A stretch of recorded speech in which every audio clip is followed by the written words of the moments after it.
बच्चे जो हैं गीली मिट्टी की तरह होते हैं। एक छोटा सा बदलाव और वो उन पर एक बड़ा प्रभाव छोड़ सकता है, खास करके किशोर अवस्था के बढ़ते हुए बच्चे यानी टीनेजर्स।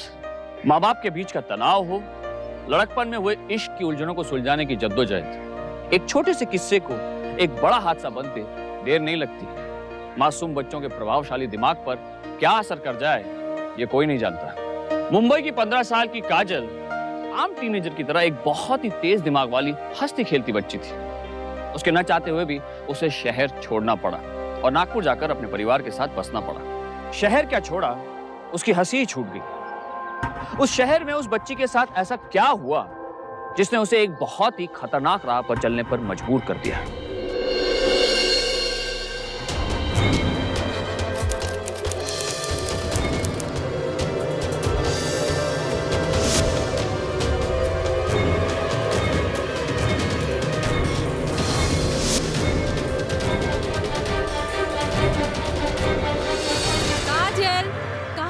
स्कूल के लिए लेट हो रहा है। काजल, काजल, कहाँ हो तुम? स्कूल के लिए लेट हो रहा है ना।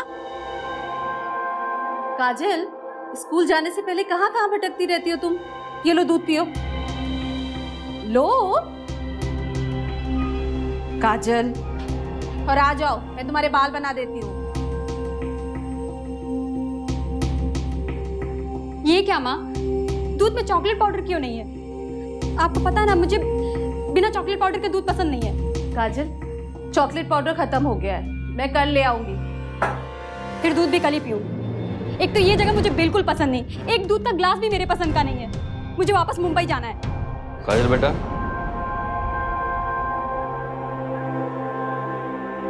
काजल बेटा, तुम पहले तो ऐसे जिद नहीं करती थी, क्या हो क्या गया तुम्हें? अपने माँ बाप की परेशानियों को समझो। तुम अच्छी तरह से जानती हो कि हम मुंबई वापस नहीं जा सकते। बेटा, बिजनेस में इतना नुकसान होने के बाद सब कुछ बेच बाच के हम लोग यहाँ पर आए। तो भगवान का शुक्र है कि प्रताप भैया तुम्हारे ताऊजी थे यहाँ पर, उनकी वजह से ये छत मिली हमें सर छुपाने के लिए, और आज उन्हीं के आशीर्वाद से 2 वक्त की सुख की रोटी खा रहे हैं। देखो बेटा, अब हमें यहीं रहना है, ये बात तुम अच्छी तरह से समझ लो। लेकिन पापा, मुझे यहाँ बिल्कुल अच्छा नहीं लगता। हमेशा सिर्फ अपने बारे में नहीं बल्कि दूसरों के बारे में भी सोचा करते हैं। जिद मत करो, चलो दूध पी लो।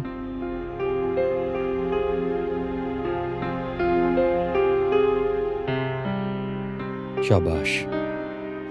ओम भूर्भुवः स्वः तत्सवितुर्वरेण्यं भर्गो देवस्य। काजल,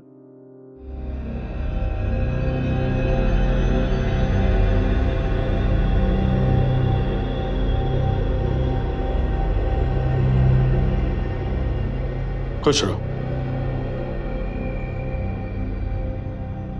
सुबह कितने बजे उठी थी? जी 6 बजे। सुबह का अभ्यास किया? देखो बेटा, ये मुंबई नहीं है, यहाँ एक व्यवस्था है, तुम्हें उस व्यवस्था में अनुशासित होकर रहना होगा। जी ताऊ। रिजल्ट डिक्लेयर हुआ तुम्हारा? वो ताऊ, इस बार लोग स्कूल में कह रहे थे कि अब रिजल्ट थोड़ा देर में डिक्लेयर होगा। रिजल्ट डिक्लेयर होते ही सीधे मेरे पास आओगी तुम।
Good morning.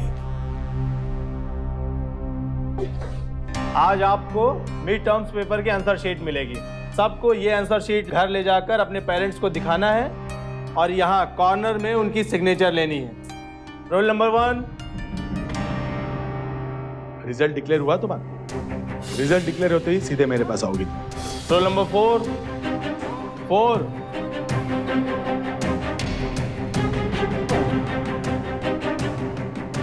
काजल, तुम्हें पता है तुम हिस्ट्री में ही नहीं सारे सब्जेक्ट में फेल हो गई हो। सुनो, स्कूल की छुट्टी के बाद तुम मुझे स्टाफ रूम में मिलना। मुझे तुमसे कुछ बात करनी है, अकेले में। जाओ। Roll number 5।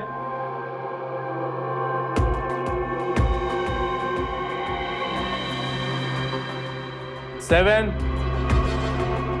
8।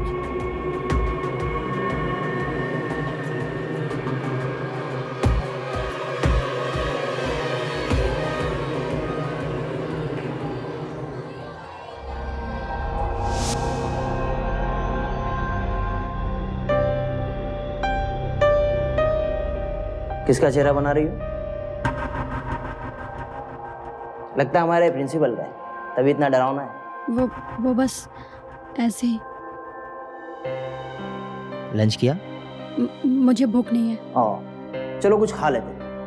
और जब मैं आलू के पराठे लाने वाला था, कमबख्त इस रिजल्ट को तभी आना था।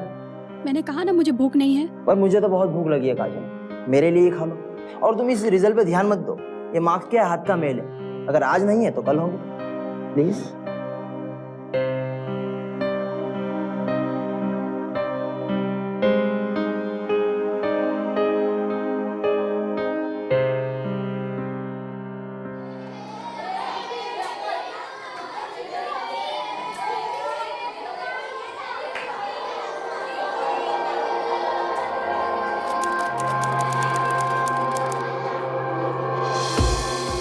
अरे काजल, खड़ी क्यों हो? बैठो बैठो।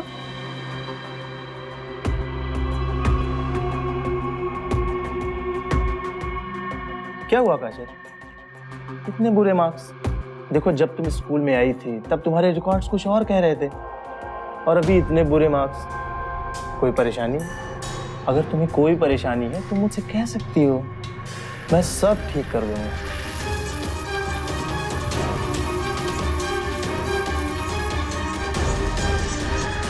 काजल, काजल, क्या कहा सर ने? हाँ, रो क्यों रही हो? अरे बोलो ना, क्या हुआ? काजल,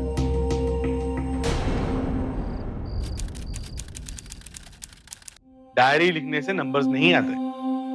सिलेबस की किताबें पढ़ो, अच्छे नंबर आएंगे। भैया, आप ना इस छुपी रुस्तम को जानते नहीं।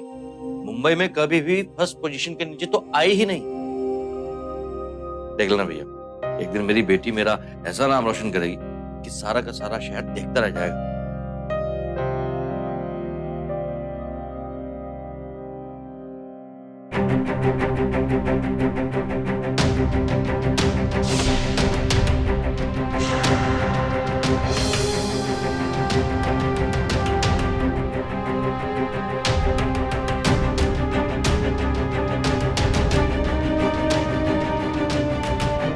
इस छुपी रुस्तम को जानते नहीं। देख लेना भैया, एक दिन मेरी बेटी मेरा ऐसा नाम रोशन करेगी कि सारा का सारा शहर देखता रह जाएगा। I am sorry. Second world war 1939 से 1945 तक अभी तक का दुनिया का सबसे खतरनाक और सबसे खौफनाक विध्वंसकारी युद्ध हुआ।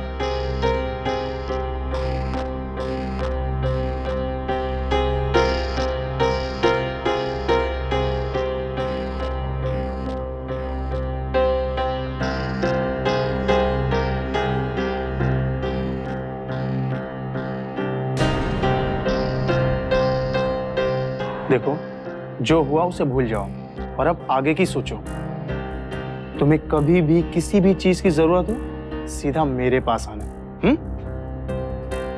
तुम जब चाहे आ सकती हो। तुम्हारे पास तो मेरा मोबाइल नंबर भी है।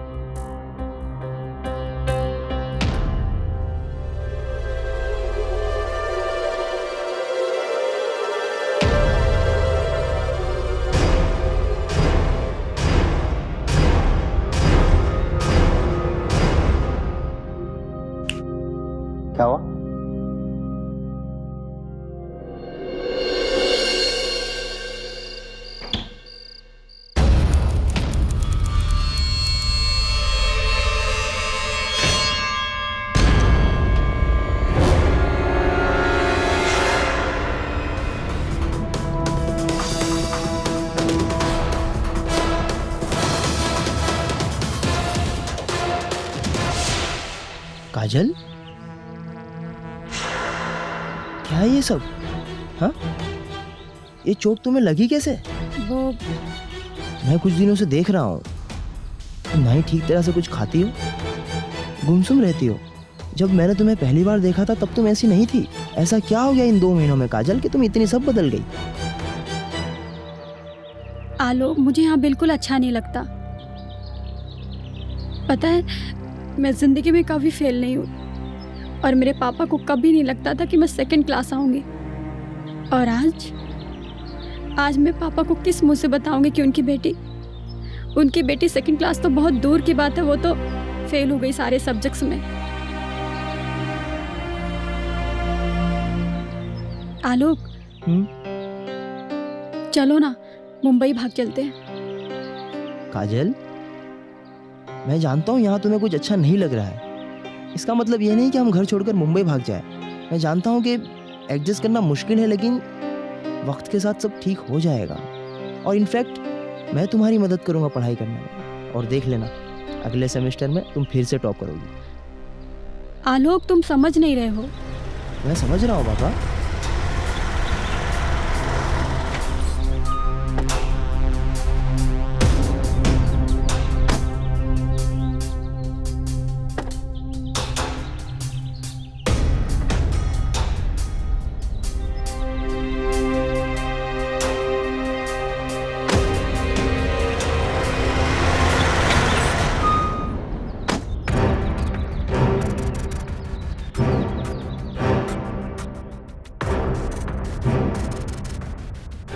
भैया, आप इतने गुस्से में क्यों? क्या हुआ? क्या हुआ? ये देखो, ये देखो क्या हुआ, देखो।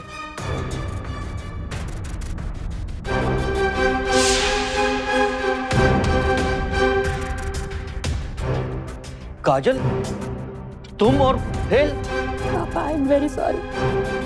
पता नहीं मुझे क्या हो गया, मुझे आप बिल्कुल अच्छा नहीं लगता।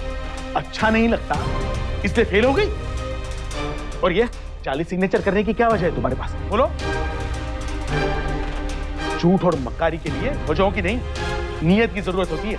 अब खड़े खड़े यहाँ आंसू क्या बहा रही है? जाओ अपने कमरे में। सुनो, आज से मैं तुम्हें पढ़ाऊंगा, देखता हूँ फेल कैसे होती हो तुम। जाओ।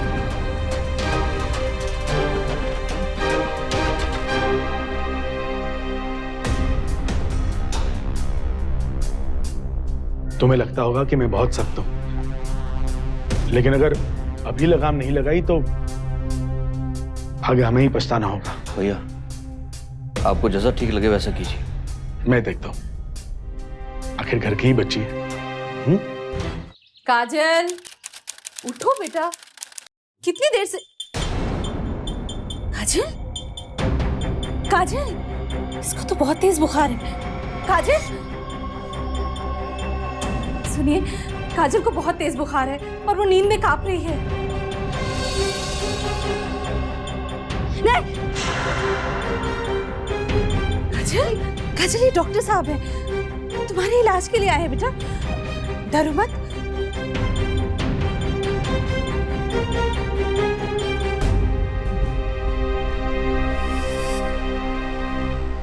इन्हें बुखार बहुत ज्यादा है, डिलीरियम के चलते ये चौंक गई। मुझे लगता है इन्हें किसी बात का शॉक लगा है या फिर किसी टेंशन में है। डॉक्टर साहब, कल इसका रिजल्ट आया था और ये सब सब्जेक्ट में फेल है, इसीलिए इसे बहुत ज्यादा डांट पड़ी, तो शायद इसे। ठीक है, पर अब इसे डांटना मत। इसे कंप्लीटली 2-3 दिन तक रेस्ट करवाइए और उसके बाद फिर ये ठीक हो जाएंगे।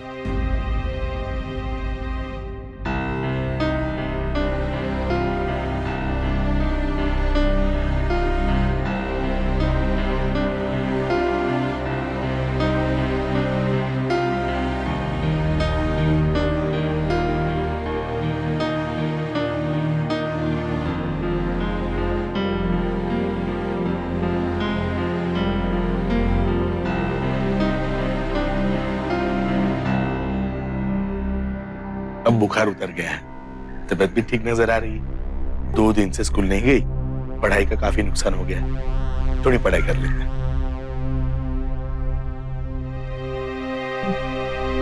खुश रहो। आज से हर रोज मैं तुम्हें स्कूल छोड़ने आऊंगा और शाम को 4 बजे स्कूल खत्म होते मैं तुम्हें पिकअप भी करूंगा, ठीक है?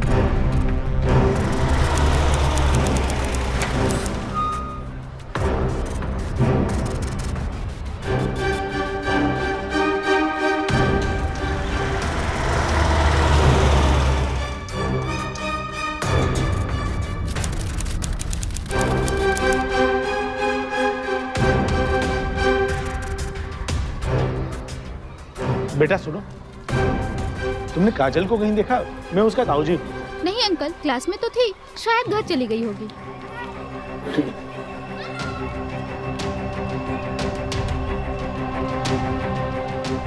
अरे सुनो, तुम काजल के दोस्त हो ना? कहाँ है वो? पता नहीं अंकल, मैंने आज उसे स्कूल छूटने के बाद देखा ही नहीं।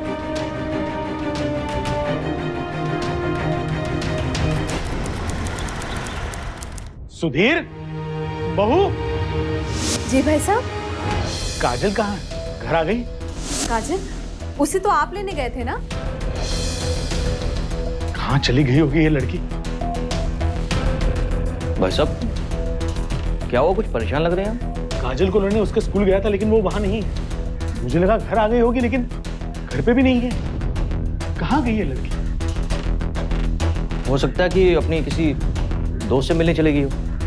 एक काम करते हैं, हम लोग कुछ तो इंतजार करके देखते हैं।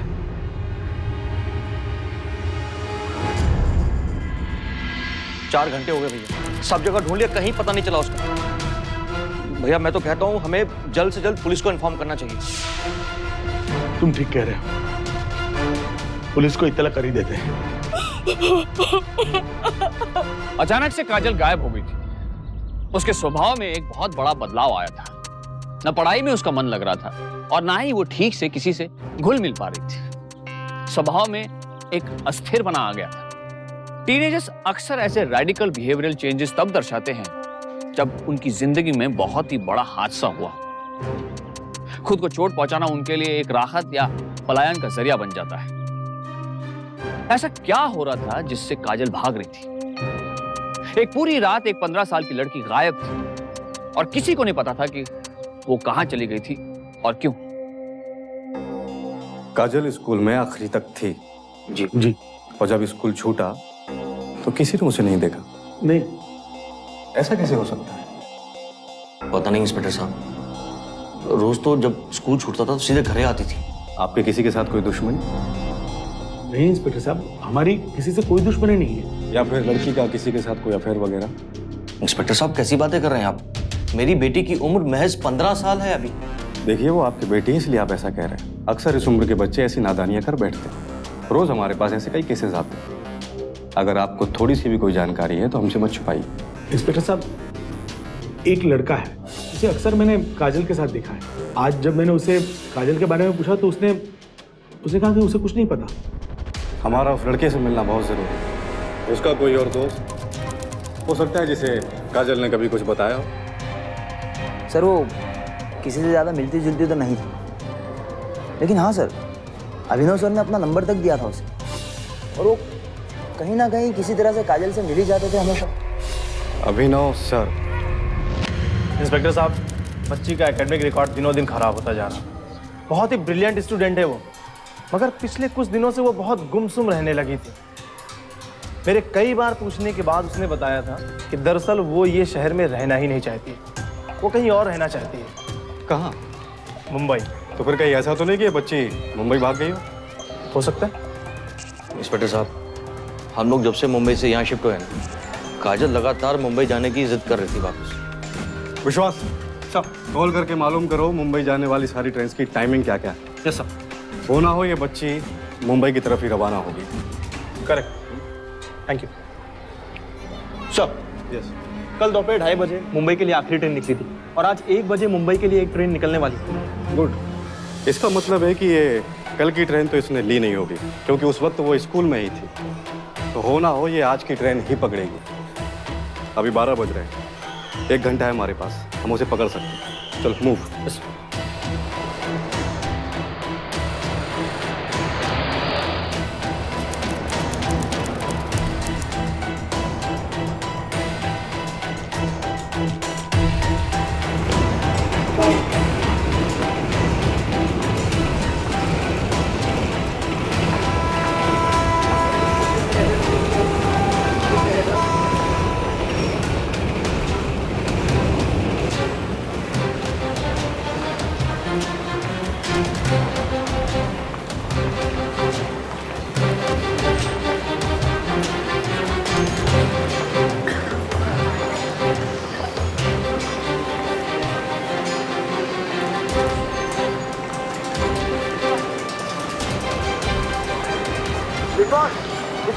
को।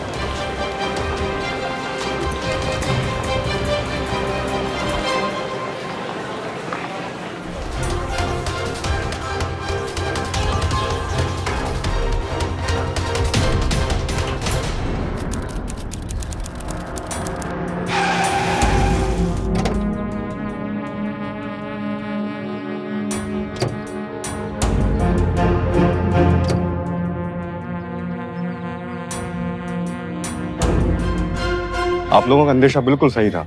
आपकी बेटी मुंबई भागने की कोशिश कर रही थी। वो तो ऐन मौके पे हम लोग वहां पहुंच गए। Thank you very much inspector. It's my duty.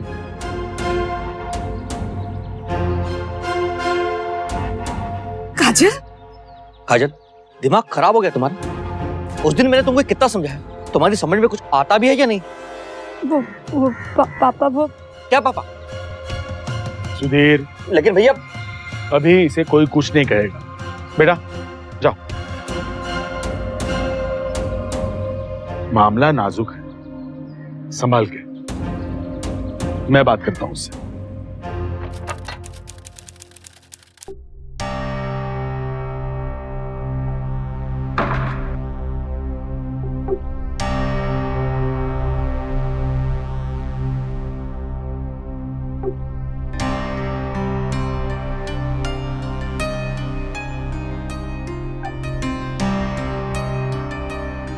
ये क्या किया तुमने? घर छोड़ के चली गई, एक बार भी नहीं सोचा कि हम सब पर क्या गुजरेगी। ऐसा कोई करता है भला? अब मुझसे और सहन नहीं होता। सहन नहीं होता? तुम तो ऐसे कह रही हो जैसे मैं तुम पे कोई जुल्म करता। क्या नहीं किया मैंने तुम्हारे लिए? तुम्हारे कपड़े, तुम्हारी किताबें, तुम्हारी स्कूल की फीस, तुम्हारी हर जरूरतें मैं पूरी करता हूं, और तुम मेरी सिर्फ एक जरूरत पूरी नहीं कर सकती।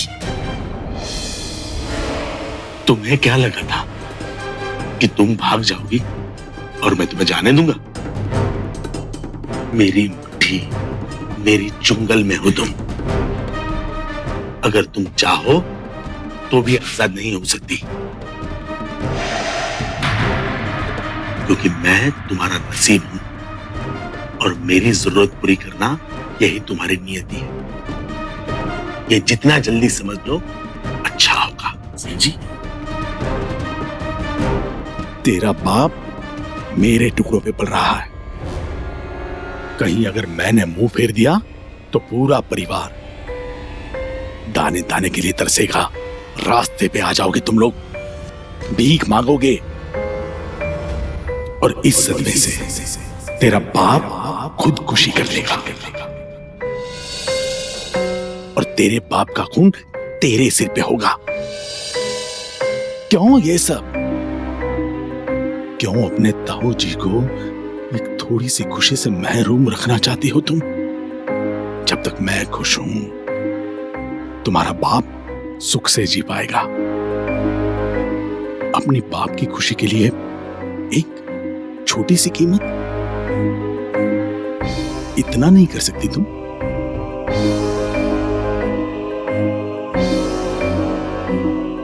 और आइंदा ऐसी बेवकूफी करने से पहले अपने पापा की जिंदगी और अपने परिवार की खुशियों के बारे में सोच लेना, समझी? भागने चली थी।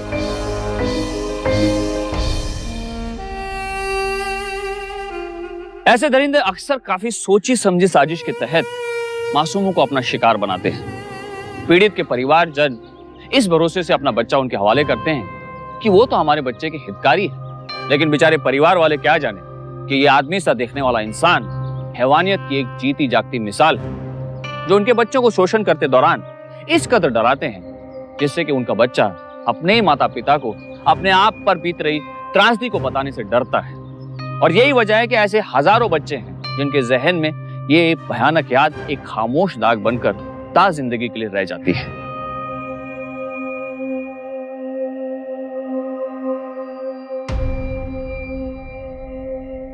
क्या हुआ है काजल तुझे? बोलकर क्या फायदा? कोशिश करके देख, शायद तेरी ये गवार माँ तेरी कुछ बात समझ जाए। माँ, अगर आप लोग मुझे मुंबई वापस नहीं भेज सकते तो कम से कम बोर्डिंग में तो डाल दीजिए। तू तो चली जाएगी, फिर तुम्हारी माँ का क्या होगा? माँ, ना तो मुझे ये घर पसंद है ना ही ये जगह। यहाँ तक कि मुझे ताऊ जी के साथ पढ़ना भी नहीं पसंद है।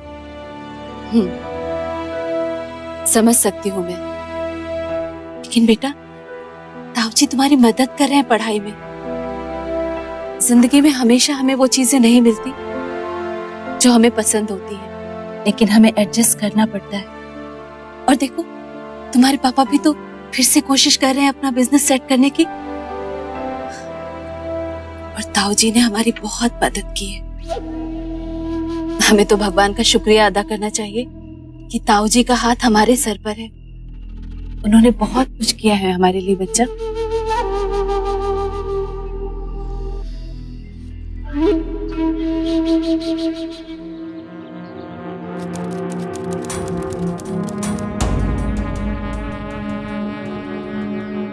माँ, ये कपड़े क्यों निकाल रही हैं आप? अरे भूल गई, आज बबलू भैया की शादी है ना, और हम सब लोगों को वहां जाना है। तुम भी जल्दी से तैयार हो जाओ। माँ मुझे स्कूल जाना है, बहुत जरूरी है। अरे एक दिन छुट्टी कर लो ना काजल, ताऊ जी ने भी कह दिया है। अब ताऊ जी भी जा रहे हैं क्या? हाँ। माँ, आप टेंशन मत लो, मैं मैनेज कर लूंगी। और वैसे भी राम जी काका तो है ही ना, मैं स्कूल चली जाती हूँ। हाँ ठीक है, फिर मैं तुम्हारे कपड़े वापस रख देती हूँ। जी। अरे भैया, आपको भी आना चाहिए था शादी में। सब लोग पूछ रहे थे आपको। वैसे आपने अचानक आने का प्रोग्राम कैंसिल क्यों कर दिया? अरे भाई, मैं भी आना चाहता था, लेकिन हमने पटना वाले क्लाइंट वो आए हुए हैं शहर में। उनका फोन आया कि आज ही मिलना है, कल सुबह की ट्रेन से वो जा रहे हैं। अभी इतने बड़े क्लाइंट हैं तो मिलना तो जरूरी है ना। सही बात है। वैसे चाचा जी बहुत खुश हुए होंगे आप लोगों से मिलके। जी भाई साहब, चाचा जी तो बहुत खुश थे, लेकिन आप बोर हो गए होंगे ना? अकेला कहाँ, काजल बिटिया जो थी मेरा ख्याल रखने के लिए।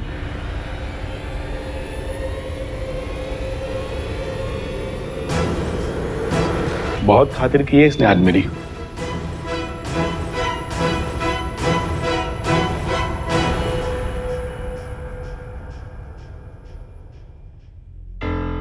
लता, आज तुम्हें काजल कुछ खोई खोई सी नहीं लगी? अरे ये उम्र ही ऐसी है, एक पल में रोना तो एक पल में हंसना, ये सब तो लगा ही रहेगा। कल सुबह तक बिल्कुल ठीक हो जाएगी। आप भी ना किस बात को लेकर परेशान हो गए?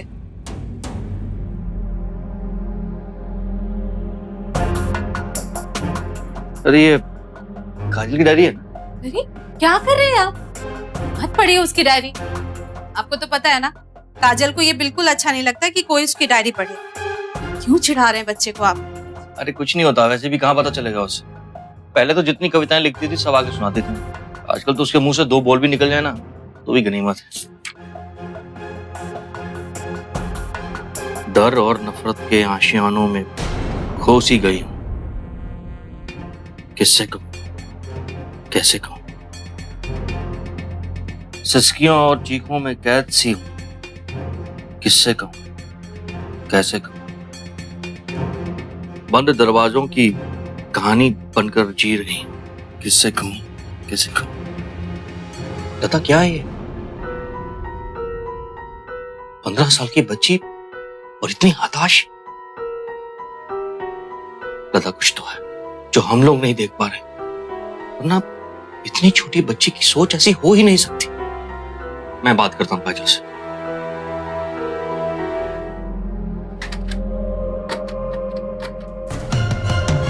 दरवाजा क्यों लॉक किया इसने? ये तो कभी लॉक नहीं करती। काजल, काजल, कितनी जल्दी तो कभी सोती भी नहीं है। काजल बेटा दरवाजा खोलो। काजल सो गई क्या? काजल बेटा, काजल, काजल दरवाजा खोलो। हे भगवान, तुम थोड़ा पीछे पीछे पीछे।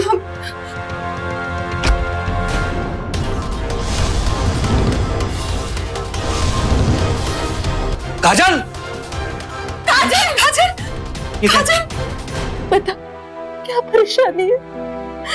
क्या हुआ बच्चे? क्या हुआ? बता ना मुझे। ताऊ जी, हाँ बेटा, मैं जानता हूँ कि ताऊजी थोड़े सख्त जरूर है, लेकिन अगर तुम्हें उनसे नहीं पढ़ना है तो कोई बात नहीं, मैं ना। ताऊ जी मेरे साथ गलत कर रहे हैं। बहुत गंदा लगता है मुझे, बहुत गंदा। अब मुझसे सहन नहीं होता, इसीलिए मैंने सोचा कि मैं बस कब हुआ ये सब? कब का हिसाब दूं मैं, और कहाँ का। गाड़ी में, उनके कमरे में, पूजा वाले कमरे में, हर जगह। जब मुंबई आई थी सब ठीक था, लेकिन उसके बाद पापा ने कहा था कि ताऊ जी पिता के समान है, और मैंने भी वैसा ही माना था। वे शक्त थे, लेकिन मुझे अच्छे लगते थे। लेकिन एक दिन ही शाम को मेरा भ्रम टूट गया। मैं स्कूल से वापस लौट रही थी और दरवाजा बंद करके अपने कमरे में कपड़े बदलने लगी। अचानक दरवाजा खुल गया। मैंने देखा कि वहां ताऊ जी खड़े। मुझे लगा शायद गलती से ताऊ जी आ गए होंगे। 2 दिन बाद जब पापा ने कहा कि ताऊ जी के कमरे में ये फाइल देकर आओ, तब मुझे पता चला कि वो उनकी गलती नहीं थी, बल्कि वो तो उनका इरादा था। बहुत बार सोचा कि पुलिस के पास चली जाऊं, पुलिस को फोन कर दूं, और किया भी, लेकिन मुंह खोलने की हिम्मत नहीं जुटा पाई। डर जाती थी कहीं वो पापा को कुछ कर देंगे तो। आप लोगों की मौजूदगी में भी वो मेरे साथ गलत करते रहे। मुझे बहुत गुस्सा आता था, बहुत गुस्सा। तब लगता था कि या तो उन्हें मार दूं या खुद मर जाऊं। फिर हार कर चुपचाप सहती रही। लेकिन आज जो हुआ, आज आप सब घर पर नहीं थे। मुझे लगा कि मैं घर पर अकेली हूँ, तो दरवाजा बंद करने के बारे में सोचा ही नहीं।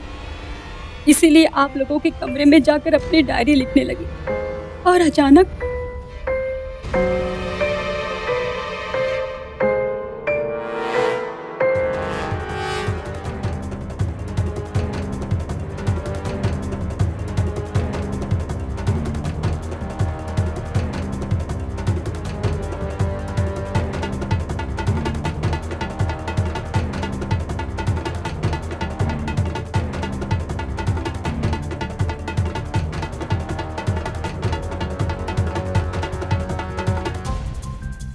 आज घर पे कोई नहीं है।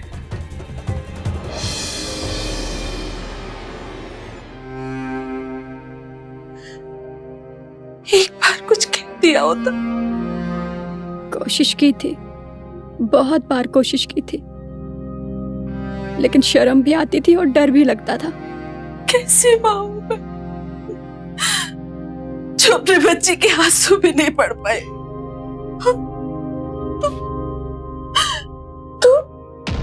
तू हमारे लिए इतना कुछ सहती रही, और हम समझते रहे कि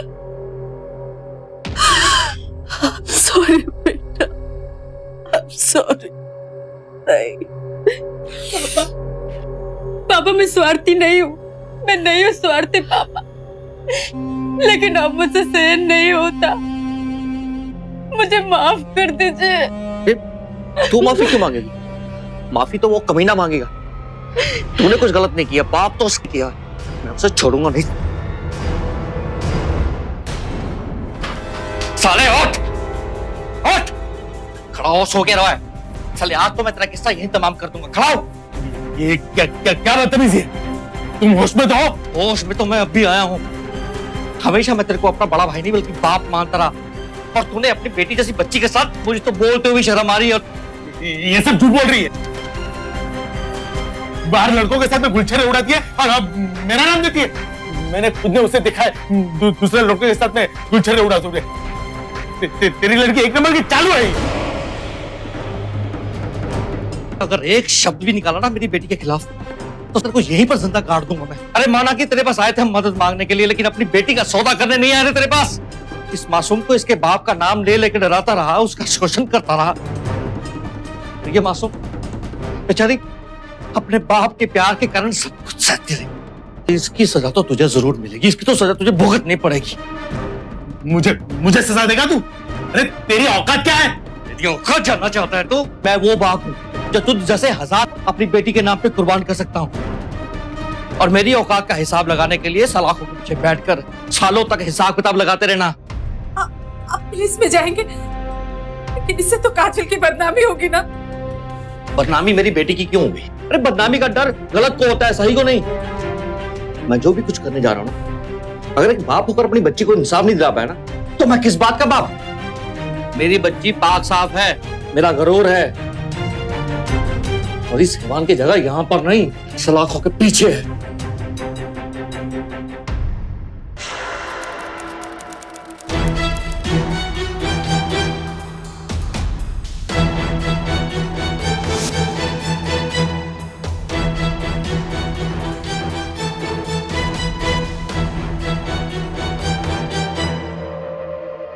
डरो मत बेटा,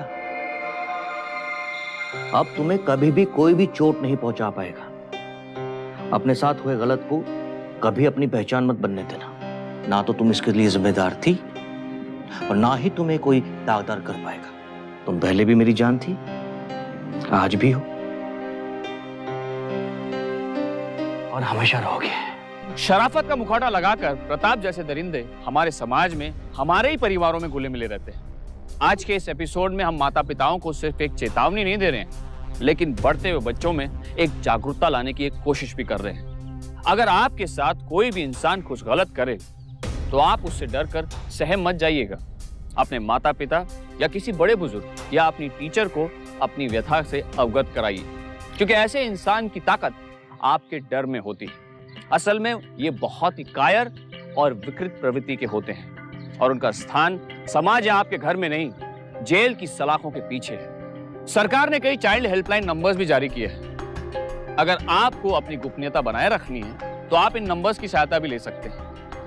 अपने आप को कभी भी अकेला मत समझिए, क्योंकि आपके साथ सिर्फ आपके घर वाले ही नहीं, बल्कि एक पूरा समाज खड़ा है ऐसे विकृत लोगों के खिलाफ लड़ने के लिए।